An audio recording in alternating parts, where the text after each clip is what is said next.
Selamat datang dan selamat berjumpa kembali dengan saya, Inengah Kertabesum dari Fakultas Kedokteran Hewan Universitas Udayana, kembali menyajikan materi pembelajaran online pada mata kuliah Manajemen dan Kesehatan Ternak Babi. Adapun topik yang kami angkat adalah perkembangan dan persyaratan. Nah, berbicara masalah perkembangan kandang babi, maka mengikuti domestikasi dari babi itu sendiri atau mengikuti perkembangan manajemen sendiri.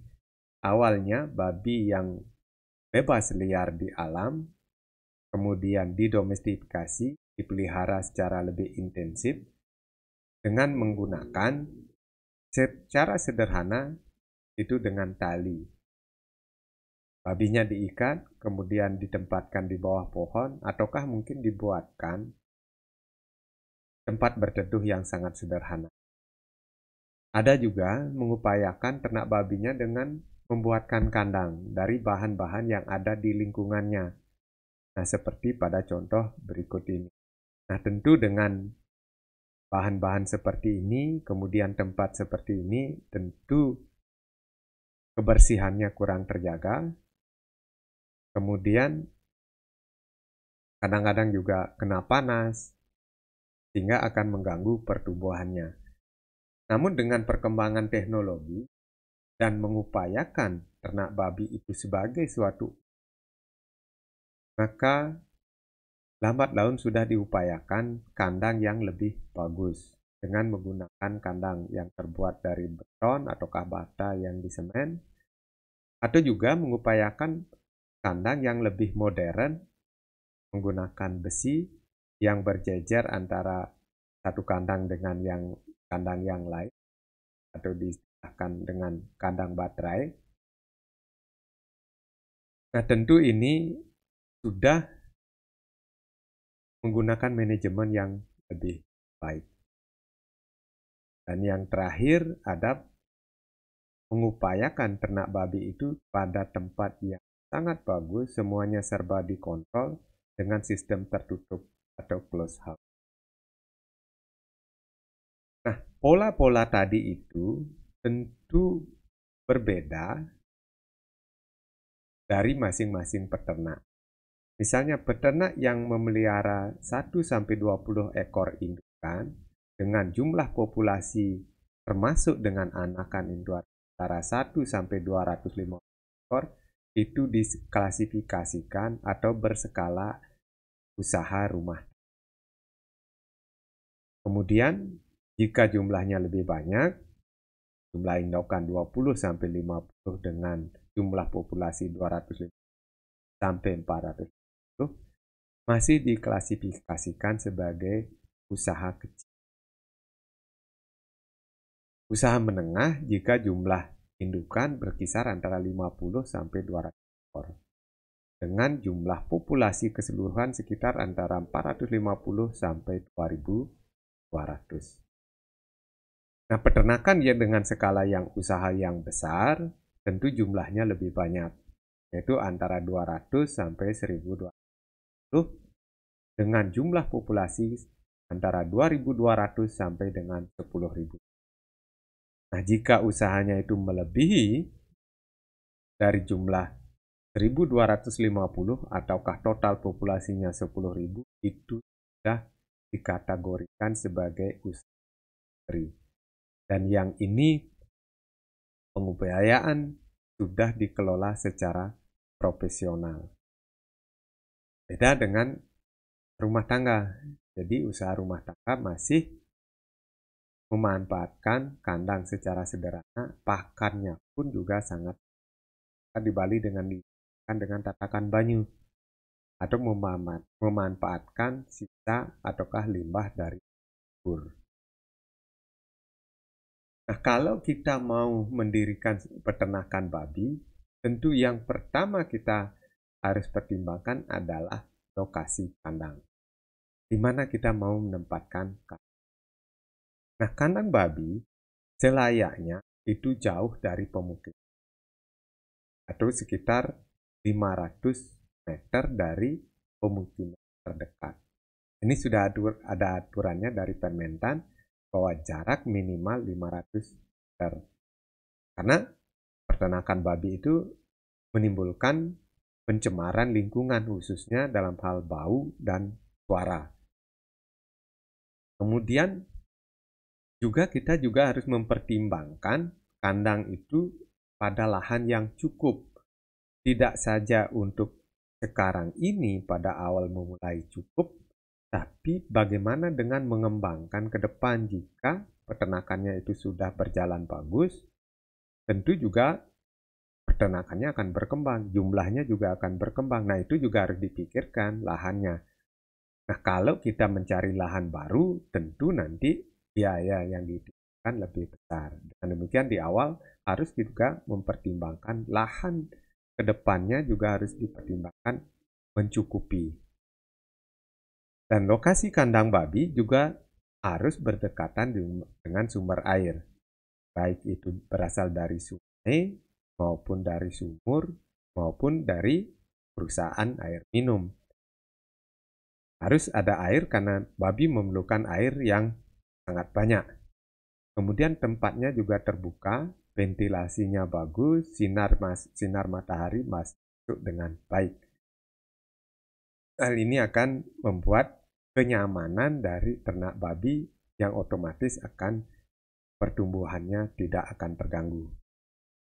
Kemudian akan lebih bagus lagi kalau ternak babi itu dekat dengan sumber pakannya, baik itu dedak, maupun jagung, maupun bahan-bahan lain yang diperlukan oleh ternak babi itu sendiri. Itu akan lebih bagus kalau dekat, tentu akan lebih murah. Nah, di satu sisi kandang babi itu berfungsi untuk melokalisir ternak babi. Nah, kenapa babi itu perlu dikandangkan? Karena kita ingin bahwa ternak babi itu tidak kemana-mana. Jadi kalau tidak dikandangkan, lepas diliarkan begitu tentu akan kemana-mana. Dan ini akan menyebabkan kerusakan lingkungan, memakan segalanya. Nanti babi itu pemakan segalanya, nanti akan kalau di kebun akan merusak kebun dan lain sebagainya. Dengan terlokalisir maka dia bisa bebas atau mengurangi bahaya dari predator. Apakah nanti digigit anjing, ataukah dipatok ular, dan lain sebagainya. Dengan adanya kandang tentu akan meminimalkan adanya predator yang akan mengganggu ternak babi itu sendiri. Kemudian, tata laksananya juga lebih mudah. Bagaimana kita akan memberikan makan, bagaimana kita membersihkan babi, bagaimana membersihkan kandangnya, tentu akan lebih mudah dengan kandang yang tersedia. Kemudian, pelaksanaan program peternakan juga akan lebih mudah. Dalam melaksanakan vaksinasi, dalam memberikan obat-obatan, ataukah mungkin yang lainnya, tentu akan lebih mudah kalau babi itu dikandangkan. Nah, persyaratan untuk kandang itu yang bagaimana? Nah, persyaratan kandang itu terbuat dari bahan-bahan yang bersih dan mudah dibersihkan. Nah, umumnya terbuat dari besi, ataukah mungkin lantainya di semen sehingga mudah dibersihkan. Kemudian konstruksi kandangnya juga harus kuat. Jadi kita mempertimbangkan bahwa babi yang beratnya di atas 50 sampai dengan 150, nanti jika kandangnya itu tidak kuat, didobrak akan hancur. Dan demikian pertimbangannya harus konstruksi kandangnya itu harus kuat. Kemudian lantainya juga harus diperhatikan kemiringannya sekitar 15-20 derajat sehingga memudahkan bagi kita dalam membersihkan kandang sehingga tidak nanti ada air maupun kotoran yang terhambat karena kemiringannya yang kurang. Kemudian ada selokan yang cukup, lebarnya cukup sehingga memudahkan bagi kita dalam membersihkan. Kemudian kemiringannya juga diperhatikan. Jadi tidak ada nanti di selokan itu air yang tergenang. Jadi memudahkan nanti dalam pembersihan jika lebar dari selokan itu cukup, kemudian kemiringannya juga cukup. Kemudian penampungan kotoran juga perlu diperhatikan. Jadi letak penampungan kotoran juga harus diperhatikan, harus lebih rendah dari kandang itu sendiri. Dan tempatnya juga agak jauh. Karena apa? Karena kalau terlalu dekat, bau yang muncul dari penampungan itu akan mempengaruhi babi itu sendiri. Jadi bisa dibayangkan kalau nanti baunya terus mempengaruhi ada di dalam lingkungan babi, tentu bagi kita juga merasa tidak enak. Babi pun juga akan sama merasakan tidak enak, yang otomatis nanti akan. Kemudian tersedia tempat makan dan minum. Jadi masing-masing kandang itu disediakan tempat makan dan minum. Apakah itu kandang berkelompok ataukah kandang individu, juga menyediakan tempat makan dan minum. Kemudian dindingnya juga dengan ketinggian yang cukup, minimal tingginya itu 1 meter, agar antar babi itu tidak saling berpindah. Kita juga masih bisa mengontrol babi itu sendiri, tetapi babi tidak bisa berpindah dari satu kandang ke kandang yang lain. Kemudian juga tersedia tempat informasi terhadap babi. Kita sediakan papan yang berisi data tentang kapan beranak, kapan dikawinkan, kemudian kapan melahirkan, ataukah kapan di IB. Nah, termasuk juga perkembangan berat badannya, sehingga bisa kita memonitor perkembangan dari ternak babi itu sendiri setiap saat. Kapan harus diberikan vitamin, kapan harus dikastrasi, dan lain sebagainya. Nah, pertimbangan membangun kandang, yang pertama ketinggian lokasi. Kandang harus lebih tinggi dari penampungan. Jadi tidak boleh rendah, sehingga nanti sulit mengalirkan air ke penampungan. Begitu juga dengan areal di sekitarnya harus lebih tinggi, sehingga nanti jika terjadi hujan, airnya tidak masuk ke kandang. Kemudian air cukup, karena peternakan babi berbeda dengan ternak sapi maupun ternak unggas, di mana kebutuhan akan air pada peternakan babi jauh lebih tinggi. Kemudian jauh dari lingkungan sekitar, ini bertujuan agar lingkungan tidak terganggu, begitu juga babi lebih aman dari pengaruh lingkungan. Jadi kadang-kadang kalau dekat dengan lingkungan, orang akan terganggu, juga orang pun yang lalu lalang akan sering juga membawa penyakit yang bisa mempengaruhi ternak babi sendiri. Sehingga perlu kandang yang jauh dari lingkungan. Sarana jalan juga diperlukan untuk memudahkan transportasi, membawa bahan-bahan yang diperlukan untuk ternak babi itu sendiri, juga pada pasca panen. Jadi babi yang berat 150 kalau mungkin dipikul terlalu berat. Dengan demikian perlu sarana jalan yang dekat dengan. Kemudian lahan yang digunakan untuk kandang itu landai, jadinya rata dengan yang lain, jadi tidak bergelombang ataukah berbukit-bukit sehingga menyusahkan bagi kita nanti ternak. Nah, babi sendiri jadi memerlukan perlakuan-perlakuan yang khusus. Kandang harus terbuat dari bahan yang mampu meredam panas dan mampu meredam air hujan. Nah, pada babi yang baru lahir, yang beratnya antara 1-2 kilo, memerlukan panas lingkungan sekitar 35 derajat Celcius. Hal inilah yang menyebabkan bahwa pada babi yang baru lahir itu perlu pemanas dari lampu-lampu pemanas. Jadi, kandang perlu ditambahkan pemanas sehingga mampu menghangatkan anak babi itu sendiri. Tapi begitu nanti babinya sudah menyusui dengan berat 2-10, maka suhu itu perlu lebih rendah, antara 25-34 derajat Celcius. Begitu di sapi, memerlukan suhu yang lebih rendah lagi, itu antara 18-24. Begitu juga finisher akan lebih bagus kalau babi itu ditempatkan pada suhu yang rendah. Dengan demikian lokasi kandang kalau memungkinkan diupayakan pada daerah pegunungan. Maka suhunya itu rata-rata lebih rendah dibandingkan dengan di tempat pantai yang suhunya cenderung lebih tinggi dari suhu pegunungan. Karena pada babi yang finisher ataukah bunting atau induk menyusui, rata-rata suhunya sekitar yang suhu untuk optimal sekitar 10 derajat. Tentu sangat lebih rendah dibandingkan dengan suhu lingkungan yang berkisar antara 27 atau 28 derajat Celcius di daerah tropis.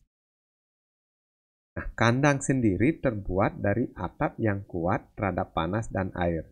Jadi upayakan bahwa bahan dari kandang itu mampu meredam panas. Kalau kandang itu terbuat dari seng, mungkin kalau kena sinar matahari, maka babinya akan kepanasan. Jadi gunakan bahan-bahan yang mampu meredam panas dan air. Juga kandang memerlukan ventilasi yang cukup, sehingga sirkulasinya bagus, babinya juga nyaman. Apalagi mendapat udara segar dari luar, tentu akan sangat nyaman. Dan ukuran kandang juga harus disesuaikan dengan jumlah babi. Semakin banyak babi yang ditempatkan dalam satu kandang, tentu kandang harus diperlukan yang lebih besar. Begitu juga dengan umur babi. Semakin besar umurnya atau semakin lama umurnya, maka babinya semakin besar, otomatis ukuran kandang yang diperlukan semakin besar. Begitu juga pada babi penggemukan. Jenisnya apa? Kalau jenis yang tipe landrace dibandingkan dengan babi lokal tentu berbeda jumlahnya. Kalau babi lokal yang ukurannya kecil tentu bisa menempatkan dalam satu kandang itu lebih banyak dibandingkan dengan babi landrace yang ukurannya jauh lebih besar. Nah, umumnya dengan babi penggemukan maupun pada pembibitan itu ditempatkan ke dalam kandang yang sesuai dengan ukuran dari ternak babi itu sendiri. Nah, kandang juga harus menyediakan di tempat itu menyediakan air yang cukup, karena air merupakan kebutuhan yang vital bagi ternak babi. Itu sekitar 5-6 liter per ekor per hari. Jadi cukup banyak. Nah, air ini dimanfaatkan untuk membersihkan kandang dan lingkungannya, termasuk selokannya.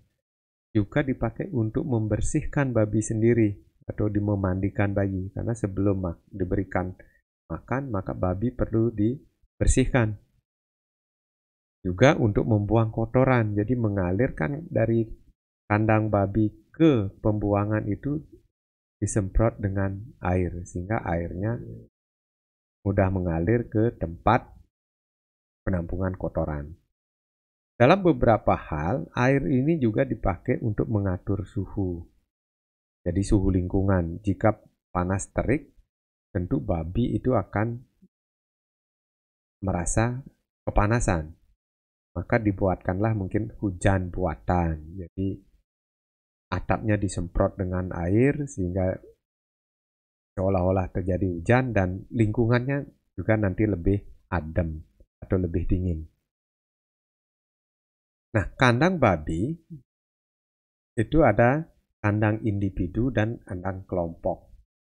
Kandang individu biasanya diperuntukkan untuk induk, calon induk, maupun induk menyusui atau hamil. Sedangkan kandang kelompok biasanya digunakan pada fase-fase awal, fase-fase starter, di mana babinya masih kecil-kecil. Namun dalam hal kelanjutannya, kadang-kadang babi yang sudah lebih besar untuk penggemukan ataukah grower bisa ditempatkan ke dalam kandang koloni atau kelompok, bisa juga ditempatkan dalam kandang individu atau kandang baterai. Tergantung dari ketersediaan kandang itu sendiri. Hanya saja pada kandang yang bersifat individu memang memerlukan kandang yang khusus. Misalnya kandang melahirkan, itu adalah kandang individu. Jadi ya ukurannya sekitar 2 meter kali 1,5 dengan tinggi 1 meter. Akan lebih bagus kalau nanti kandangnya itu lebih besar sehingga babinya itu lebih leluasa dalam bergerak sehingga lebih nyaman. Kemudian juga kandang penggemukan. Kandang penggemukan bisa menggunakan kandang individu atau kandang baterai, atau juga menggunakan kandang koloni, tergantung dari ketersediaan kandang itu sendiri. Sedangkan babi yang bunting maupun pejantan itu juga biasanya itu memerlukan kandang individu yang ukurannya sekitar panjangnya 2 kali 2 meter 25 cm dengan lebar 80 cm dan tingginya 110 cm. Intinya, kandang ini memberikan keleluasaan bagi babi itu untuk bergerak.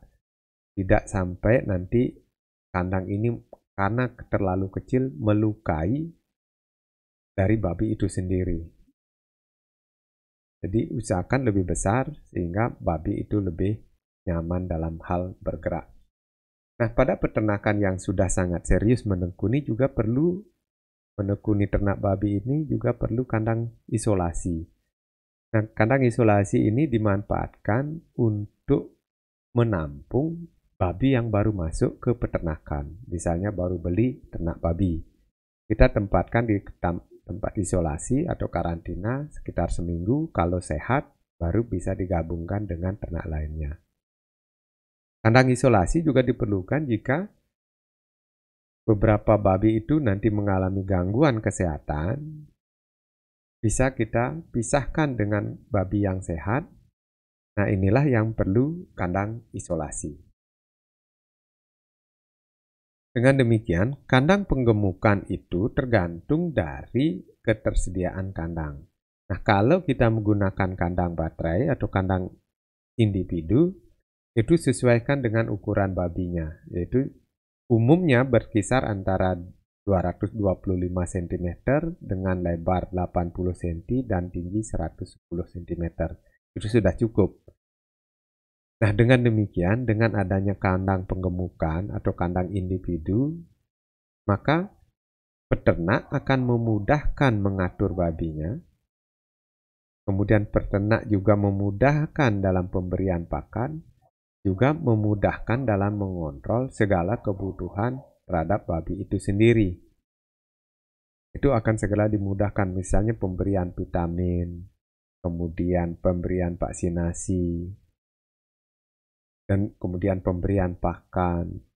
Itu akan menjadi babinya itu akan teratur makannya. Jadi tidak, kalau di kandang koloni, maka yang rakus akan memakan lebih banyak, sedangkan yang kalah bersaing biasanya tidak dapat makan.